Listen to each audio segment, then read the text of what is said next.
My name is Abhayjeet Singh Sachal, and today I'm answering the question, what is the difference between hope and toxic positivity? I start this with a story about September 2020. I remember being at home with my family here in the suburb of Vancouver, BC, Canada, somewhere where I've grown up.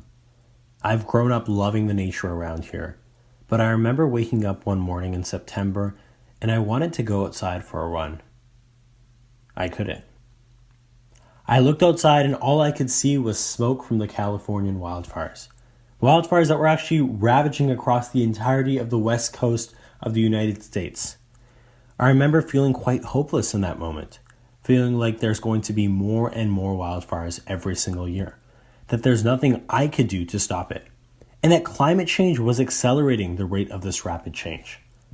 Going through all these emotions at a time when school was completely online, when COVID was hitting people I knew hard, it was tough. I remember again feeling quite hopeless and wondering what I could do. To answer the question about the difference between hope and toxic positivity, we really need to delve deep into what the purpose of these things are. The purpose of hope or positivity is to be better tomorrow than you are today. It's to realize that life can be better, and your present moment does not define the existence of your current reality. Your present moment does not define what your life will always be. Faith itself can be a great way of looking at hope and concepts of positivity.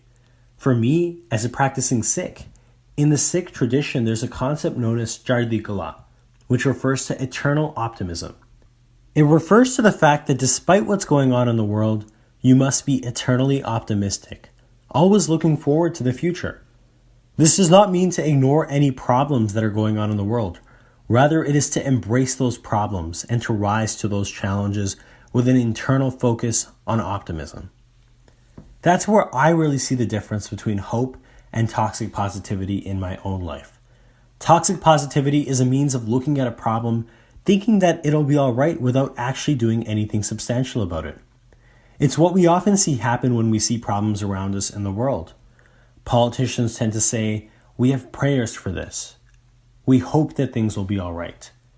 But when you are in a position of power to create change, the narrative must change from being one about mindless positivity to one of hope grounded in action.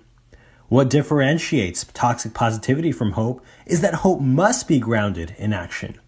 As individuals, we must embody this idea of eternal optimism by hoping for a better future and taking active steps to create that future.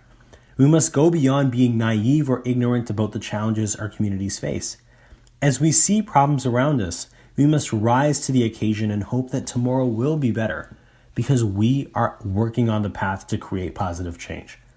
Hope is about looking at the world as it is and realizing the potential of you and your community members to make it a better place. Hope keeps us all going, and it is critical as we navigate the layering crises of our time.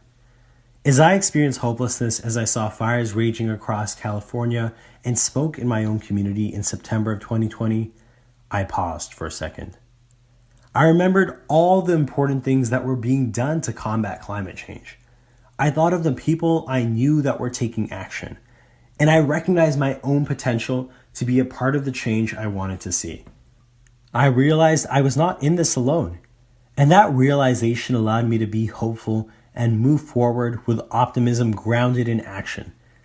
It is up to every single one of us to kindle our own eternal optimism, to see beyond chaos, to witness the beauty of what the future has to offer, and to fight to create the realities we wish to see.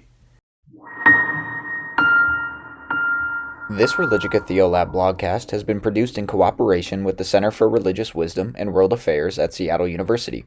For more, visit us online at seattleu.edu/thecenter.